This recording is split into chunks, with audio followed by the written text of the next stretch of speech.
Hola, ¿qué tal? Espero se encuentren bien. El día de hoy vamos a hablar de una pregunta inicial que es ¿qué es la psicología positiva? La psicología positiva está concebida como una corriente psicológica de actualidad encabezada principalmente por universidades norteamericanas, Harvard, a lo mejor la más sobresaliente de ellas, y es una corriente que postula eh, cómo el ser humano puede generar sus propias condiciones para su bienestar y cómo los seres humanos tenemos que actuar en consecuencia con esto.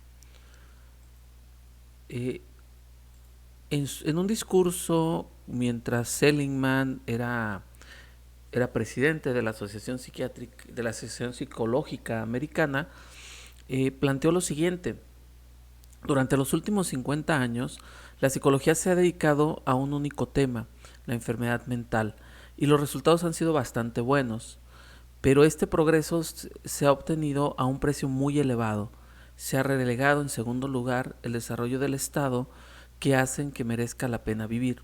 ¿Qué quiere decir esto? Que durante mucho tiempo la, la psicología, o desde su inicio la psicología más bien, el centro, el foco de su atención lo ha dedicado a el, el sujeto enfermo, lo ha dedicado a la neurosis, al proceso neurótico o neurotizante en los sujetos, de tal manera que se queda fuera esto que él llamaba la felicidad o el lograr estados que valgan la pena vivir. Él retoma lo que ya se había dicho en la psicología humanista, sobre todo por Rogers y Postmaulo, donde el objetivo profundo es descubrir las fortalezas del ser humano y potencializarlo, es decir, generar mejores condiciones para que entonces el ser humano pueda tener un mejor desarrollo, es decir, no pensar en curar al enfermo, pensar en hacer mejor al sano. Como diría Rogers, el proceso de convertirnos de lo que somos en personas. O como diría Maslow, el proceso de autoactualización que nos lleve a convertirnos en otra situación distinta de lo que somos. Entonces por eso es importante que partamos de ahí. Es decir, es como la primera psicología que va a apuntar a un lugar diferente. Casi todas las psicologías van a partir de la neurosis, vienen si no todas, vienen de un eje comunicante que es el psicoanálisis y vienen de un concepto de neurosis, es decir, el ser humano está enfermo. Y entonces la psicología se había postulado hasta entonces como una forma de curar al enfermo. En la psicología positiva, en cambio, lo que se busca es no curar al enfermo, se busca potencializar al sano, es decir, cómo hacemos buena a la persona, cómo la hacemos mejor. No, entonces es diferente el planteamiento.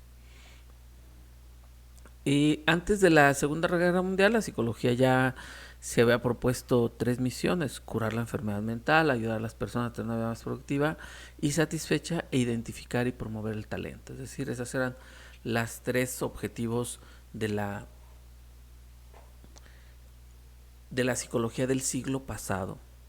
Después de la Segunda Guerra Mundial, muchos investigadores consideraron relevante el estudio sobre las diferentes psicopatologías. Los hechos mencionados que las tres misiones propuestas solo se desarrolla la primera, curar la enfermedad mental. Es decir, ya había un planteamiento previo donde se había planteado que también podía servir la psicología ayudar a tener una vida más productiva y satisfecha e identificar y promover el talento. Esto después de los efectos de la Segunda Guerra Mundial y de la Gran Depresión que hubo y de la conciencia profunda de cómo el ser humano es un actor, un sujeto, alguien que puede provocar el daño a otra persona similar a él, el esfuerzo se fue hacia curar la enfermedad mental. Es decir, la conclusión a la que se llegaba después de la Segunda Guerra Mundial en la mayoría de las psicologías era: el ser humano está enfermo, tenemos que buscar la forma de recuperarlo, tenemos que buscar la forma de curarlo, de tal manera que este ser humano enfermo, pues teníamos que buscar la forma de que este ser humano fuera sanado, fuera curado. En tal sentido, las 3 misiones se anularon y quedó solo una misión: curar la enfermedad mental. Y así vino todo el auge de las psicoterapias, vino el auge del tratamiento psicológico, las intervenciones, iban con la idea de detrás de todo esto hay una enfermedad mental. Para 1998, y ya siendo presidente de la Asociación Psicológica Americana, Martin Seligman postula un nuevo planteamiento, un planteamiento de un planteamiento muy famoso a partir de este discurso en esta reunión anual de la Asociación de Psicología Americana, donde él declara que tendrá como objetivo enfatizar el interés de una psicología más positiva, es decir, empieza a dar inicio y a darle nombre a esta nueva corriente. Entonces él lo plantea como una psicología más positiva, y de ahí, poco a poco, con los trabajos, con lo que se va desarrollando, esta psicología más positiva se va a convertir en la psicología positiva, que hoy día ya tiene reconocimiento por donde nosotros la veamos. La psicología entonces no solo es el estudio de la debilidad y el daño, es también el estudio de la fortaleza y la virtud, el tratamiento no solo de arreglar lo que está roto, es también alimentar lo mejor de nosotros. Esto es lo que decía Seligman esto es lo que decía Seligman en este discurso, escrito después en uno de sus textos, pero en su discurso este era el planteamiento básico. Tenemos que buscar no solo arreglar lo que está roto, también alimentar lo mejor de nosotros. Es decir, ¿por qué no también desarrollar lo bueno? ¿Por qué no también desarrollar las capacidades en lugar de seguir pensando en nuestras enfermedades? La psicología positiva entonces es un nuevo enfoque de la psicología que estudia lo que que hace que la vida merezca ser vivida. Es decir, se planteaba como como un sinsentido el pensar: estás aquí porque estás enfermo y tu trabajo es curarte, y entonces cuando llegues a curarte seguramente estarás enfermo de otra cosa, y entonces tu camino no tiene una especie de circunstancia de dolor, por llamarlo así. Pero la psicología positiva la podemos plantear como un nuevo enfoque, es decir, que va a estudiar lo que hace que la vida merezca ser vivida, en el análisis de lo que va bien de la vida desde el nacimiento hasta la muerte. Dicho enfoque entonces estudia la experiencia óptima, esto es, a las personas siendo lo mejor de sí mismas. Entonces, ¿en qué se va a enfocar? ¿Cuál va a ser el objeto de estudio de la psicología positiva? Descubrir la experiencia óptima. ¿Qué quiere decir la experiencia óptima? Darnos cuenta de estas personas que están siendo y dando lo mejor de sí mismas. Es decir, simplemente las personas que están viviendo en plenitud. No va a negar el sufrimiento humano, es decir, el sufrimiento humano existe, pero la premisa más equilibrada es que lo bueno de la vida es tan genuino como lo malo. Entonces lo bueno de la vida es bueno, sucede, lo malo también sucede, y por lo tanto merece igual atención por parte de los psicólogos. Cambiar el eje, que el psicólogo empiece a ver también lo bueno de la vida de la persona y no tengamos este enfoque clínico, patológico, donde lo bueno de la vida lo vemos como un disfraz de lo malo. Es decir, esta persona está embelleciendo su discurso porque me está ocultando la parte negativa de su vida. Acá nos invita a buscar y a rascar un poco más en esta parte buena de la vida. ¿Qué quiere decir esta parte buena de la vida? Reconocer desde esta parte buena de la vida que el ser humano tiene esa parte importante. Y desde esa parte importante, lo bueno de la vida tiene igual validez, es igual enriquecedor, genera autoestima, genera una serie de condiciones, también las partes buenas de la vida, y hay que reconocerlas y trabajarlas para que crezcan. Y entonces construir y mantener una buena vida son objetivos, son objetivos de esta psicología,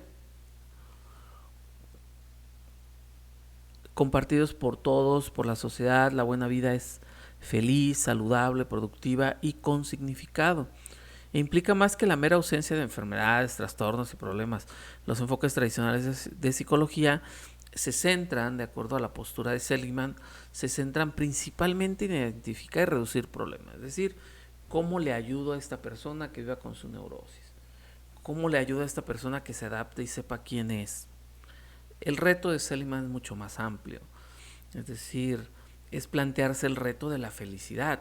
Y el reto de la felicidad implica una palabra pues ya muy dicha, ya a lo mejor muy prefabricada, a lo mejor con muchas condiciones que de repente uno cree que no necesariamente son condiciones viables.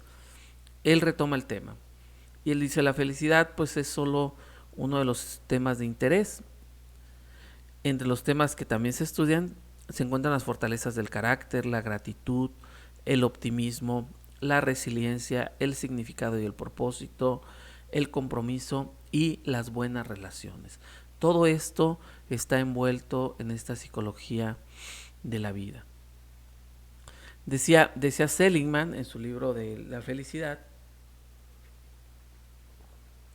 que se han realizado estudios de manera continua para comprender factores que contribuyan a la felicidad. Las conclusiones que hasta la fecha sugieren es que la experiencia frecuente de felicidad es más relevante que la intensidad.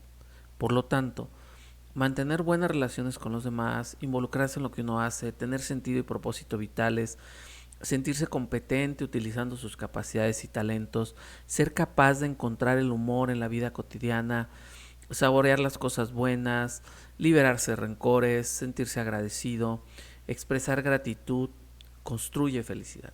¿Qué quiere decir eso?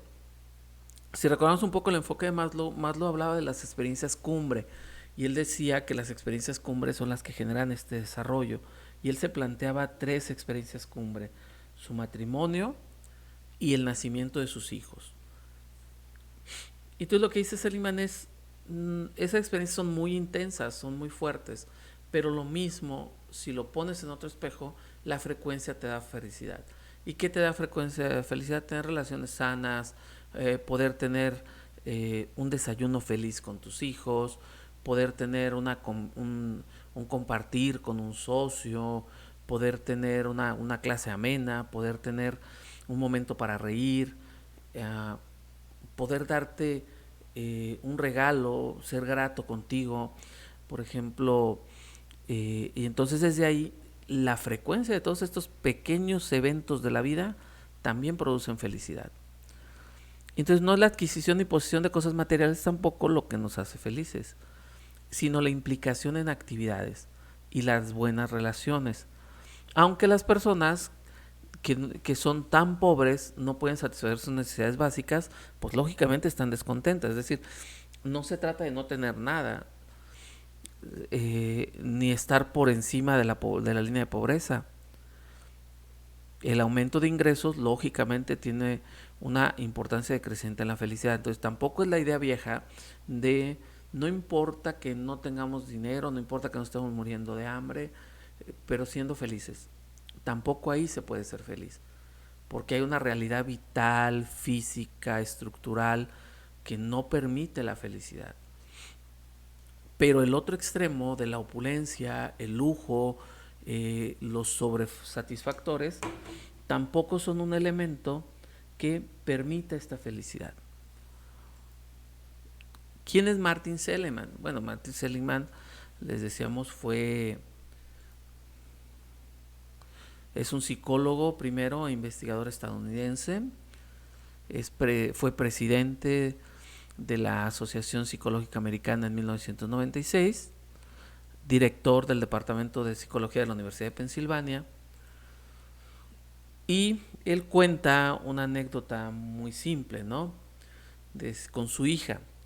Su hija le dice: papá, ¿te acuerdas de antes de que cumpliera los 5? Lloraba todos los días. El día que cumplí 5 años, decidí que no lloraría más. Es lo más difícil que he hecho en toda mi vida.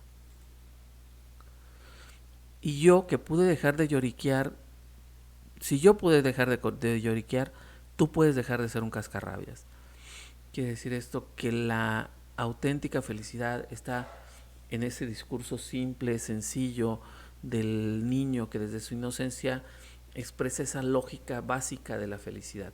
Y esta lógica básica de la felicidad, por eso es tan simple, porque no necesita mucha explicación, no necesita una sobreinterpretación, sino simplemente plantear el evento tal cual es. Aquello que fue una revelación para mí, dice Seligman, como educar a Nikki, no conseguía corregir sus defectos. Mi objetivo era desarrollar sus fortalezas, que bien desarrolladas pueden ser una barrera contra sus flaquezas. Es decir, si desarrollamos a un hijo en sus fortalezas, sus defectos, le estamos dando la capacidad de trabajar con sus defectos. Lo que hemos hecho tradicionalmente en la educación es trabajar los defectos, y al trabajar de los defectos de forma paradójica reducimos sus fortalezas. Y entonces Seligman ahí plantea su objeto de estudio. Si trabajo las fortalezas, al volver más fuerte a mi hija, voy a lograr que entonces ella pueda combatir sus defectos y ya no van a ser problema mío. Ella se va a encargar.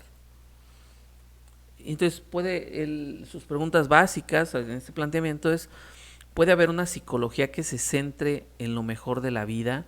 ¿Puede existir una clasificación de fortalezas y virtudes que valgan la pena vivir? Es decir, ¿puede haber una psicología que trabaje desde construir sujetos felices? Entonces, en torno a esta pregunta es que Martin Seligman, Mijail, discúlpenme mi escandinavo, no sé pronunciar, nos vamos a quedar en Mijail, Ray Fowler, Ed Diner, Chris Patterson y George Palian van a construir desde sus lugares investigación fomentando estas preguntas básicas para la construcción de esa felicidad. Por tanto, la psicología positiva es una rama de la psicología que busca comprender a través de la investigación científica los procesos que subyacen a las emociones positivas, las bases del bienestar psicológico y de la felicidad, así como de las fortalezas y virtudes humanas. Se dedica al estudio entonces del funcionamiento óptimo de las personas. Entonces es una rama de la psicología, está acreditada dentro de la psicología y busca el funcionamiento óptimo de las personas. Se propone indagar y promover los factores que les permitan a los individuos y a las comunidades vivir plenamente. Cuando se plantea el término de psicología positiva, hay la idea de que está planteándose como, hay varios, digamos, errores de interpretación. El primero es pensar que si es psicología positiva, entonces ella es la buena y las demás son las malas, es decir, que las otras psicologías serían negativas, ¿no? También hay la idea de que no se basa en pretender algún vínculo con el movimiento del pensamiento positivo, es decir, no se trata de decir piensa bien y vas a estar bien, no se trata de decir si eres positivo todo se va a lograr, no se trata de decir decreta en tu cerebro algo y va a realizarse, no es eso.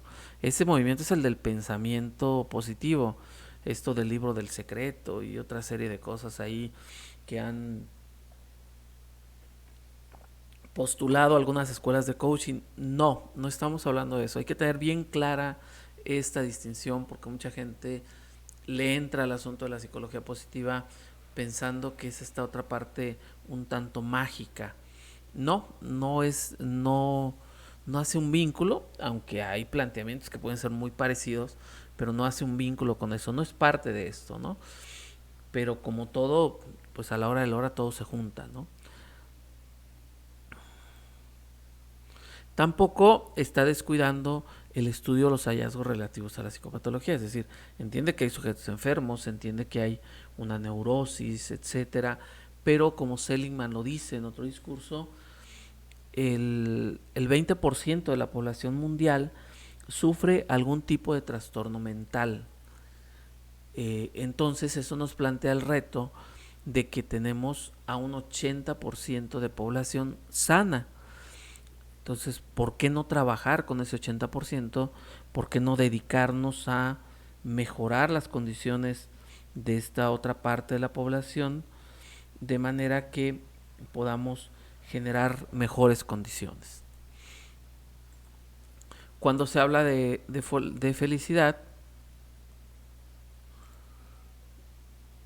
se tiene que pensar en la felicidad a partir de tres factores. Es decir, la felicidad son cosas que nos dan placer, son cosas que nos hacen sentir bien, pero también la felicidad no llega si no hay un involucramiento, es decir, si no estoy involucrado en el asunto. Y el tercer factor, que no sea trascendente, es decir, eh, me da felicidad comprar un auto nuevo, sí, pero solo en el factor placer. Si ese auto es producto de mi ahorro, de un objetivo, de trabajo, etcétera, entonces ya está involucrado.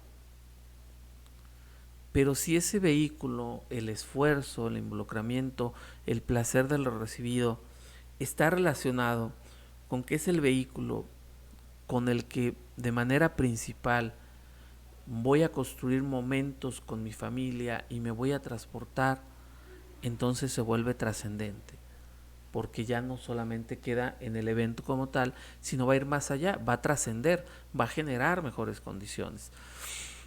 Entonces, no hay felicidad sin que exista esta triada: placer, involucramiento y trascendencia.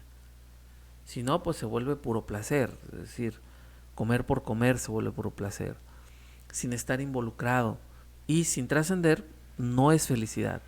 Entonces, muchas veces hay que limpiar un poco nuestros conceptos de felicidad de acuerdo a la psicología positiva, porque la psicología positiva lo que plantea es que la felicidad no se consigue si no se consiguen estos tres niveles de involucramiento.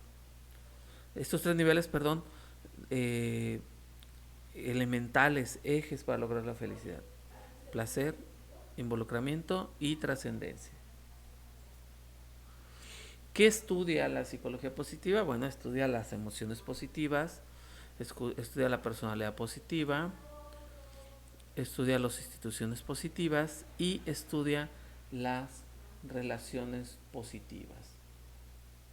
Está entonces enfocado de manera plena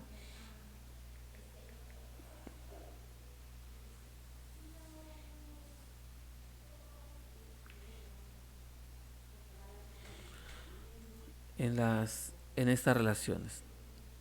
Las aplicaciones, bueno, la psicología positiva se utiliza en la clínica, es decir, como terapia, pues es muy útil como herramienta terapéutica, en la consejería, en el counseling, en el ámbito laboral, en la empresa puede ser muy útil, en los hospitales, en las escuelas, en las comunidades.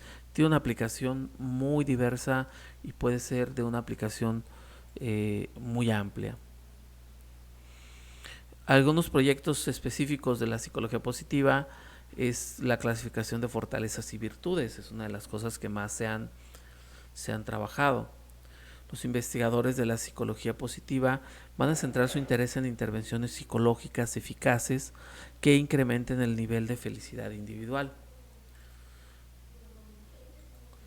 Entonces, por ejemplo, ¿cómo podemos trabajar en intervenciones positivas? Por ejemplo, los recuerdos tempranos como ejercicio placebo.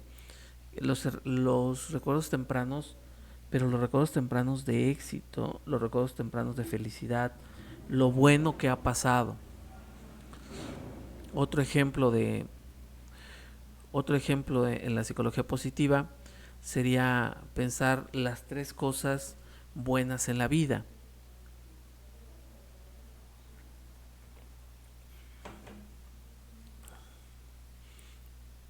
En tercer lugar, tú mejor yo. En cuarto lugar, visita de la gratitud, es decir, tratar de ser algo que enfoque gratitud. En quinto lugar, identificar las fortalezas. Y por último, usando tus fortalezas de manera creativa, es decir, cómo ayudar a descubrir tus fortalezas dentro del contexto de lo que estás viviendo. Y entonces, bueno, ya decíamos esto. Ya de manera formal, el estudio de la psicología positiva es el estudio de las experiencias positivas y rasgos individuales positivos, además de las instituciones que facilitan su desarrollo. El científico de las fortalezas y virtudes humanas da sus primeros pasos en 1998 con en ese momento, ¿no? Y entonces no es propiamente una terapia, pero al apoderarse es una serie de intervenciones en el ámbito de la salud y el bienestar. Es decir, no es una técnica como tal terapéutica, pero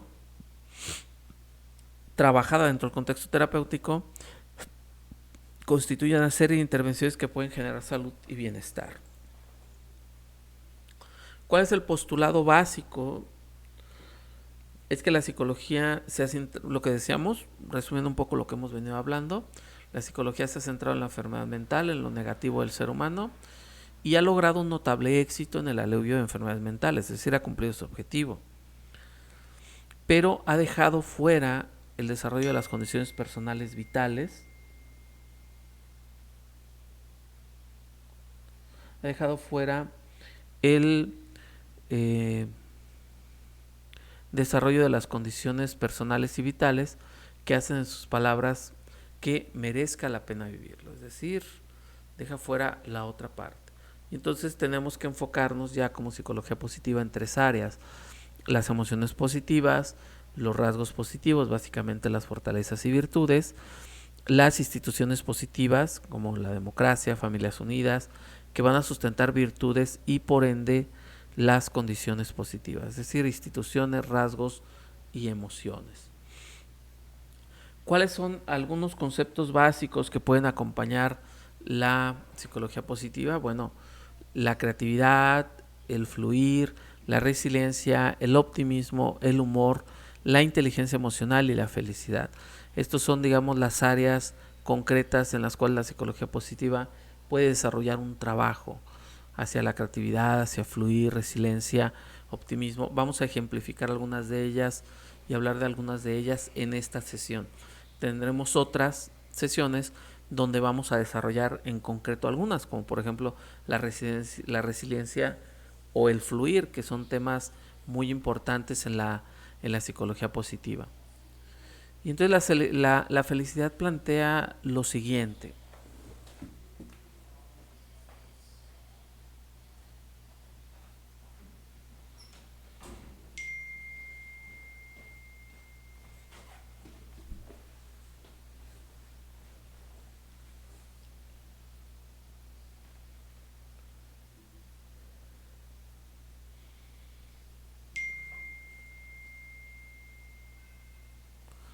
La felicidad plantea que las personas pueden ser más sanas física y psicológicamente. Es decir, habla de un planteamiento integral. No se puede ser sano si no estás cuidando también la parte física y la parte psicológica. Afrontan mejor el estrés e incluso viven más tiempo. Las personas felices son menos autorreferentes, hostiles y vulnerables a las enfermedades. Están más dispuestos a perdonar, a ser generosos, tolerantes, confiables, enérgicos, decididos, creativos, sociables y cooperadores. Son ya,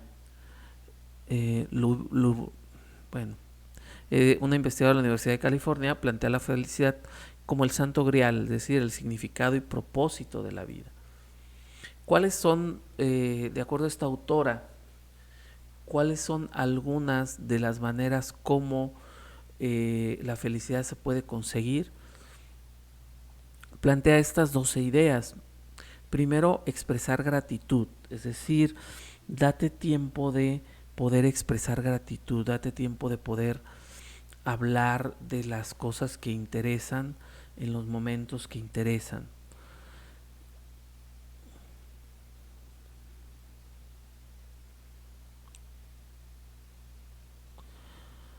Y entonces agradecer. Hay mucho que agradecer en la vida, pero a veces lo damos como descontado o lo damos como algo normal. Y entonces a veces pensamos que lo que la gente se plantea es algo normal.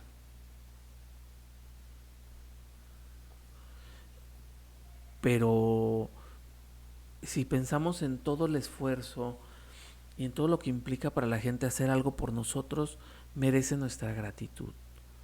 Solo que nos hemos acostumbrado a que sea normal y tendríamos que volver a desarrollar y cultivar esta capacidad de agradecer. Luego cultivar el optimismo es como la segunda situación. Cuando se habla de cultivar el optimismo, estamos hablando de pensar que también hay una razón buena, de que también pensar que hay una posibilidad buena, no solo lo negativo, no solo las cuestiones, no solo el escenario negro, también sería bueno ponernos el sombrero blanco de Bono y poder decir, bueno, también puede pasar esto, o también a lo mejor lo hizo con buena intención, o a lo mejor esto me va a enseñar algo, por triste, doloroso que sea lo que estoy viviendo, y si no es tan malo, y si no es tan determinante, y si de aquí puedo salir. Luego también nos plantea la idea de evitar sobrepensar y la comparación social, es decir, evitar disfrutar el momento, el día, el suceso tal cual, dejar de sobrepensar. De vez en cuando, o muy seguido, practicar actos de bondad. Quiere decir practicar actos de bondad, desarrollar la capacidad de hacer algo por el otro, para que de alguna manera siempre estemos como realizando esa actitud.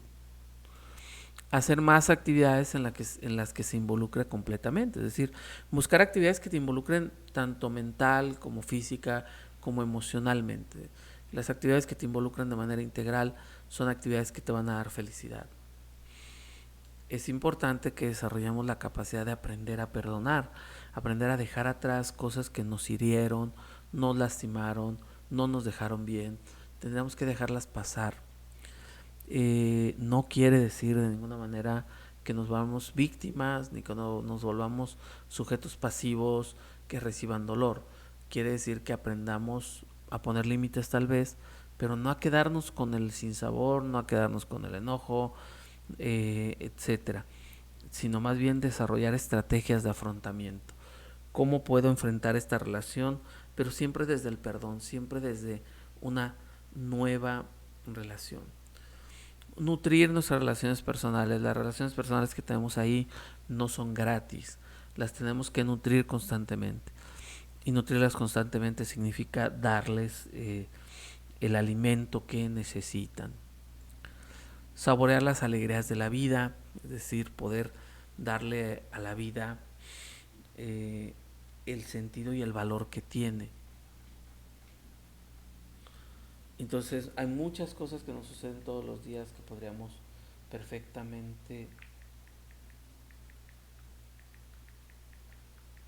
perfectamente agradecer y perfectamente disfrutar, porque la vida nos da muchas alegrías, como el que encontremos que se resuelva alguna situación rápida, el que desayunemos a gusto un día, el que todo salga bien en un día, el que alcance, incluso cosas tan vanas como el que alcances a hacer todos tus pagos a tiempo y tengas la solvencia para poderlos hacer. Todo eso forma parte de estas alegrías,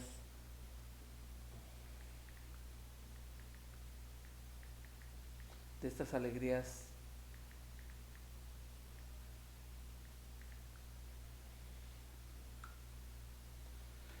de estas alegrías de la vida. Entonces es importante saborearlas, comprometernos con objetivos, es decir, si estoy en una actividad, lo mejor sería comprometerme. Otra manera de conseguir la felicidad es practicar una religión y tener una espiritualidad, porque a partir de practicar esta religión y tener una espiritualidad voy a tener esta noción de trascendencia, de poder ir más allá. Cuidar el cuerpo es también una forma de conseguir felicidad, y desde ahí hacer más de las actividades en las que se involucre completamente, practicar actos de bondad. Y estas son 12 maneras que, si las pusieras en práctica de acuerdo a la autora, vivirías más feliz. Y entonces es importante que la gente lo tome en cuenta. La resiliencia, segundo concepto básico de la psicología positiva, la resiliencia nos plantea como la resistencia a la destrucción, es decir, la capacidad de proteger la propia integridad bajo presión, la capacidad de forjar un comportamiento vital positivo pese a las circunstancias. En palabras así muy concretas, el cómo sobrevivimos a los eventos adversos y salimos siendo mejores, cómo forjamos nuestro comportamiento y salimos siendo más positivos, más agradecidos ante una situación como esta. ¿Qué factores producen la resiliencia? Las características de personalidad como la autonomía, la autoestima y la orientación social positiva son factores de producción de resiliencia, es decir, cómo nos educamos, cómo vivimos, etcétera. Y el vivir dentro de una orientación social positiva nos va a hacer más resilientes. También la cohesión, el calor, la ausencia de desavenencia en familia nos va a hacer más resilientes. Mientras más protegidos fuimos en familia, nos volvemos más resilientes hacia el ambiente externo. Mientras más queridos, más cohesionados. La disponibilidad de sistemas externos de apoyo que alienten o refuercen los intentos de adaptación. Es decir, aparte de sentirme cohesionado adentro, también tener un sistema de apoyo afuera. Tener una red de familiares, de amigos, que de alguna manera hagan potencialicen esta resiliencia. La resiliencia y el riesgo entonces no consiste en evitar el riesgo, no consiste en no hacer, sino que el organismo supere con éxito cada prueba que se pone enfrente de él. Las influencias protectoras pueden entonces pueden provenir de edades tempranas. Es necesario concentrarse en los mecanismos de riesgo y no en los factores. Los factores psicosociales de riesgo implican las influencias ambientales no compartidas, ejercen un efecto mayor que el compartido. Es decir, las influencias ambientales no compartidas generan un efecto de riesgo mayor. Por eso, mientras más grandes sean las influencias ambientales, mejor. La consecuencia es que cuando existe un factor de riesgo en toda la familia, la protección consiste en que los niños se distancien hasta cierto punto de lo que sucede. Entonces, por ejemplo, si en estas familias grandes, extensas, existe un ambiente familiar donde no se genera armonía, es un ambiente neurotizado, para llamarlo así, por lo mejor sería alejarnos de ahí y alejar a los niños de ahí, para que no generen ese patrón como un patrón de resolver las situaciones, sino lo vean a distancia y puedan tener una opinión de que eso no son ellos. Cuando un niño tiene un padre con una enfermedad mental grave, pues puede ser protector tener vínculos emocionales fuera de la familia. Es decir, si no hay más, pues hay que buscar otro tipo de elementos, otro tipo de relaciones que ayuden a tener vínculos emocionales. El origen de las experiencias adversas. Hay niños con mayor riesgo psicosocial. Resultados son que las acciones y el comportamiento de las personas tienen mucho que ver con la configuración y selección de los ambientes en que se desenvuelve posteriormente. Las personas pueden hacer mucho ruido pueden influir mucho en lo que les sucede. La planificación para hacer frente a las situaciones importantes de la vida, el matrimonio, la carrera profesional, tiene un efecto protector. Tomar el control fomenta la resiliencia. Los factores sociales como la discriminación es origen de sucesos adversos. La resiliencia entonces puede radicar en circunstancias procedentes como subsiguientes, es decir, un matrimonio armonioso es una influencia protectora. Las personas que planifican su vida tuvieron mayor posibilidad de mantener un buen matrimonio. ¿Qué hace más probable la tendencia a planificar? Bueno, experiencias positivas. El éxito entonces en una esfera confiere a una persona sentimientos positivos y eficiencia para brindar confianza. Enfrentarse con éxito a experiencias de estrés endurece. Entonces tendríamos que buscar que el ambiente no lo sobreestresáramos, es decir, no lo sobreestresáramos, no nos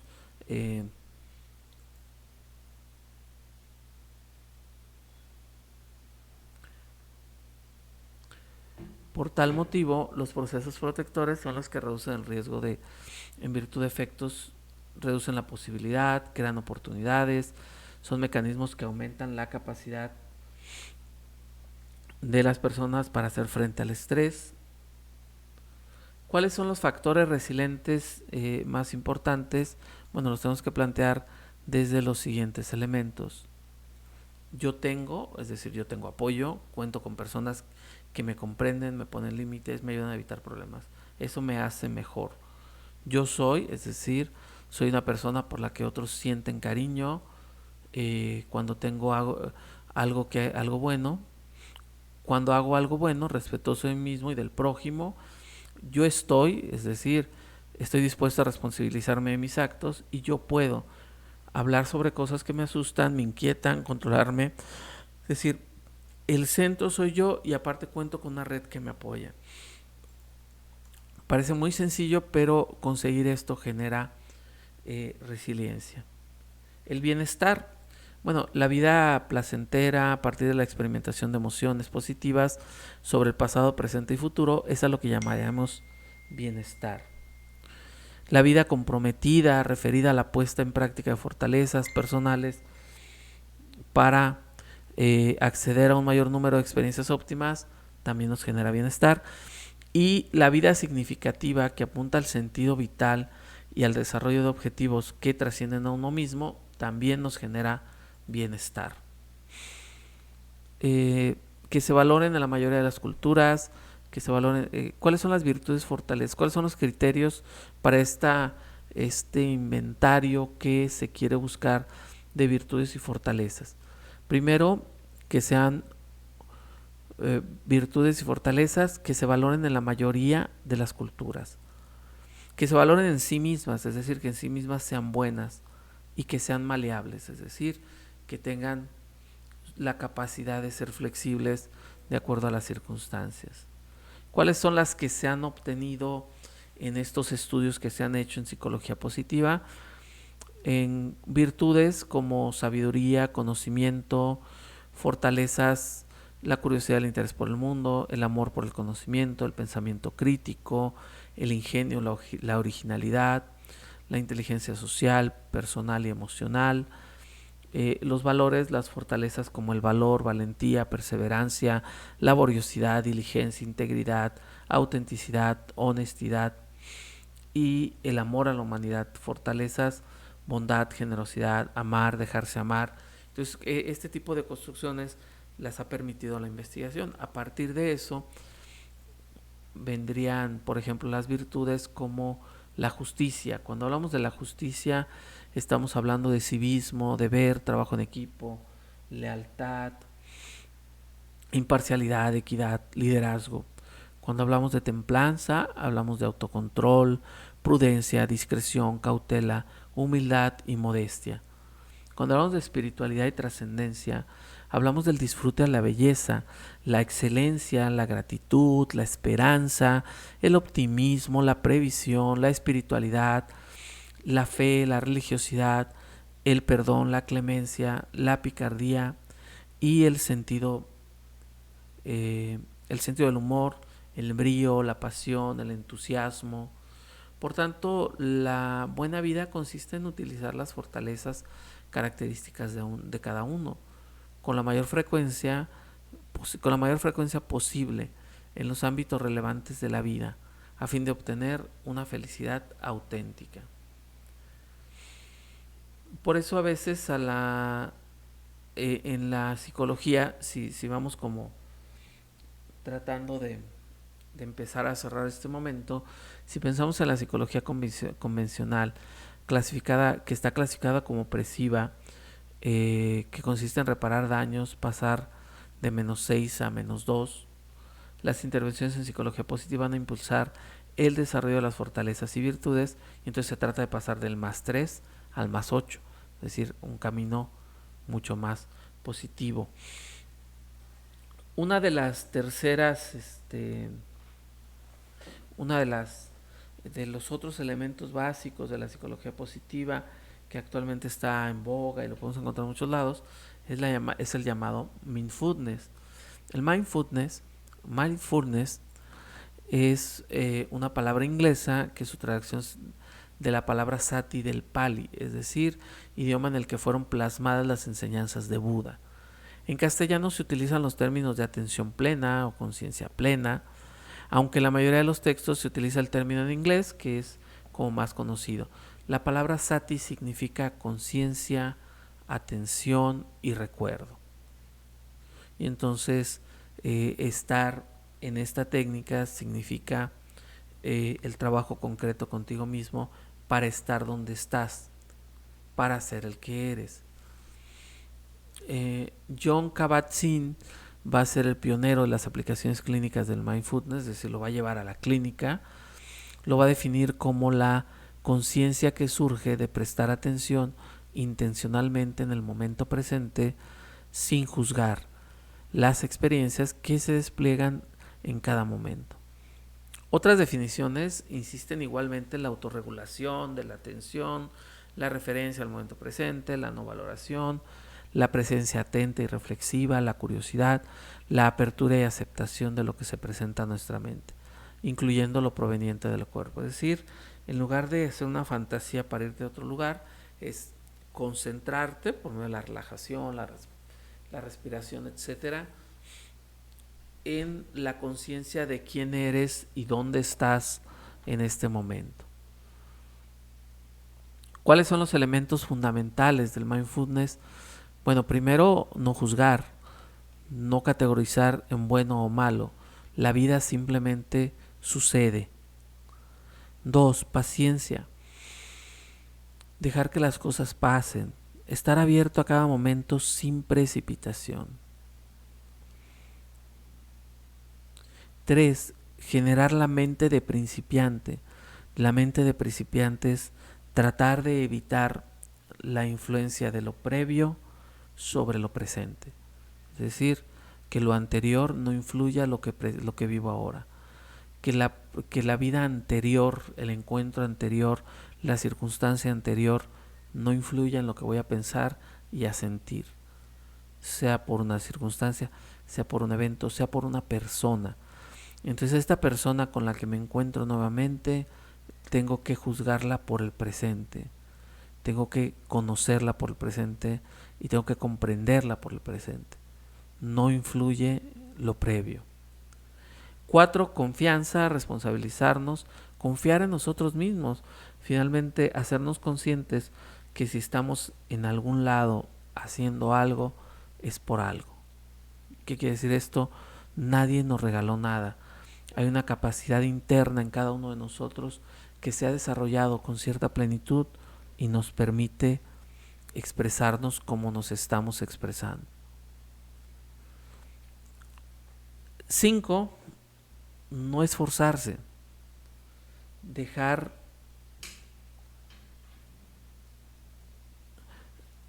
que el resultado se produzca por sí mismo. Ya lo hiciste, ya generaste las condiciones. En lo que sigue, no te esfuerces. Suelta. Deja que el resultado llegue. Y el resultado va a llegar como tenga que llegar.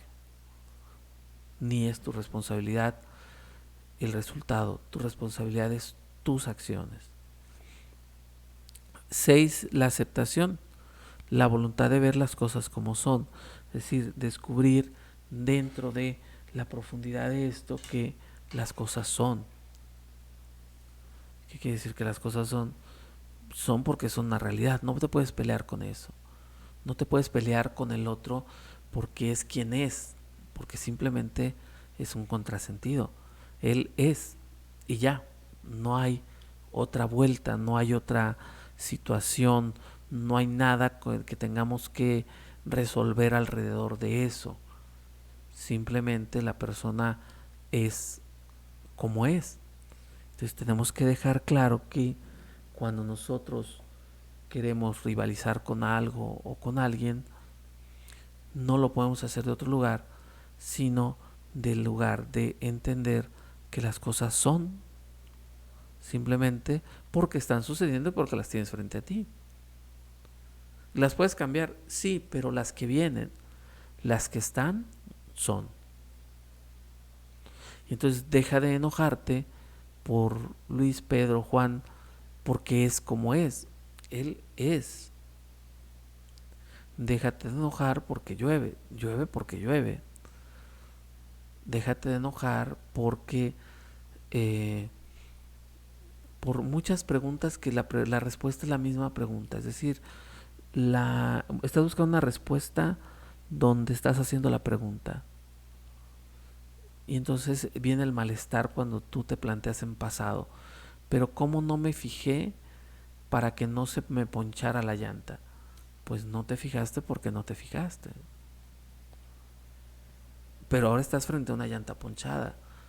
Esa es tu tarea de hoy, no el suceso. El suceso que no evitaste, no lo vas a evitar lastimándote, enojándote, eh, pensando mal de ti, etcétera. Simplemente hay que soltar. Y soltar significa aceptar. Simplemente el otro es. Y entonces en esta técnica del mindfulness se van siguiendo los siguientes pasos. Se da la autoexploración corporal, es decir, primero hay que empezar a revisar cómo estás, dónde sientes tensión en tu cuerpo, qué tienes que empezar a soltar. Por ejemplo, un ejercicio de comer una uva pasa con plena atención, es decir, agarras una pasa, la pones en tu boca y la comes lo más lento que puedas para que puedas tener atención plena a lo que sucede con tu dentadura, lo que sucede con los sabores, lo que sucede con las texturas y darte cuenta que estás ahí. Y entonces es un ejercicio para enfocar. Luego viene un tercer momento que es la meditación, practicarlo en posición sentada y a través de la meditación llegar al estado de cómo estás, cómo te sientes. Algunos experimentos de Hatha Yoga sirven y el propósito de realizarlos con atención plena es para tener la conciencia de las sensaciones al adoptar diferentes posturas. La atención a la vida cotidiana es otra forma de encontrarte en este ejercicio. Y aquí hay que comprometer al paciente a prestar atención al día a día, a lo cotidiano, a lo aparentemente irrelevante con atención plena.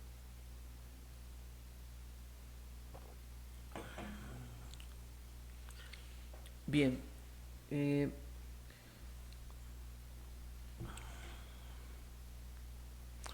en general esta es la psicología positiva.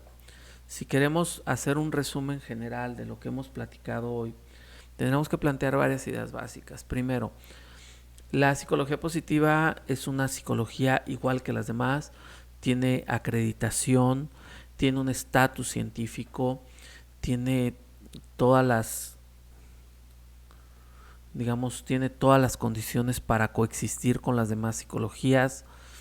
No, primer punto. Entonces, la psicología positiva tiene un estatus científico, tiene una validez, está aprobada por las diferentes universidades más importantes del mundo. Entonces, la primera asunto que tenemos que tener claro es que la psicología positiva no es un asunto de charlatanes, no es un asunto de que alguien se lo inventó. La psicología positiva es real, es posible y genera toda la validez posible. Primer punto. Segundo punto, la psicología positiva en sí no es una terapia, pero sus ejercicios, sus actividades, su enfoque introducido dentro de un proceso terapéutico, por ejemplo, de la corriente humanista, va a tener eh, muchos efectos y va a lograr cosas muy buenas en la gente. Incluso las corrientes cognitivas de tercera y de cuarta generación ya están incluyendo mindfulness como parte de su proceso terapéutico. Entonces, la psicología positiva tiene como esa parte de ser más flexible, más plástica, es decir, la puedes tomar y aplicar en una escuela, en terapia, en, en los centros laborales, etcétera. 3.3. La psicología positiva no tiene rivalidad con las otras psicologías. Es decir, simplemente está planteando el foco desde otro lugar, no desde lo enfermo, sino desde lo sano. Está queriendo trabajar con otro tipo de sujetos y no está peleando un lugar dentro de las demás psicoterapias. Por tanto, la psicología positiva no se plantea el asunto de decir si es mejor o peor que la otra, sino que se plantea el asunto de cómo podemos ayudar a ser mejores personas.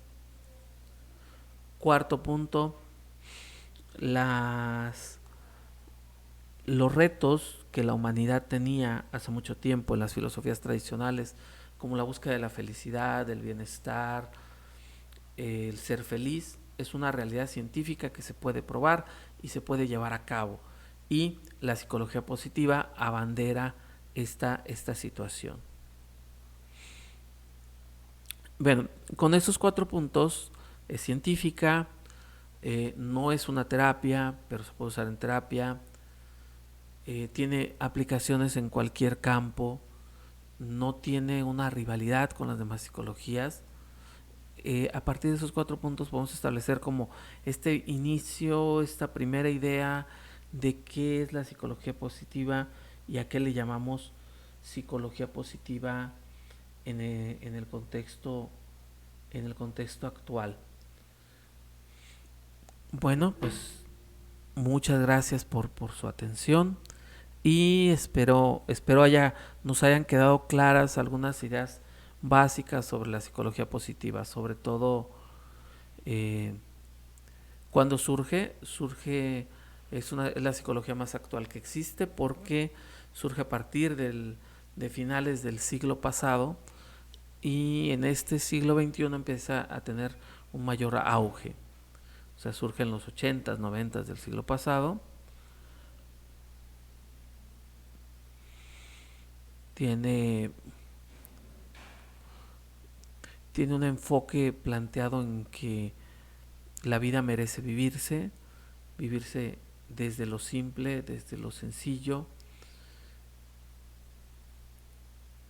y muchas de las cosas de la vida del ser humano son cuestión de voluntad. Existen científicos de diferentes universidades que estudian esta psicología positiva desde los enfoques en los que estamos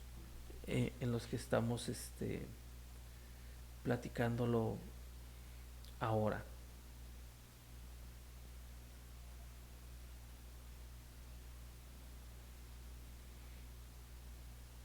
Bueno, pues muchas gracias por su atención y espero que pronto estemos en contacto.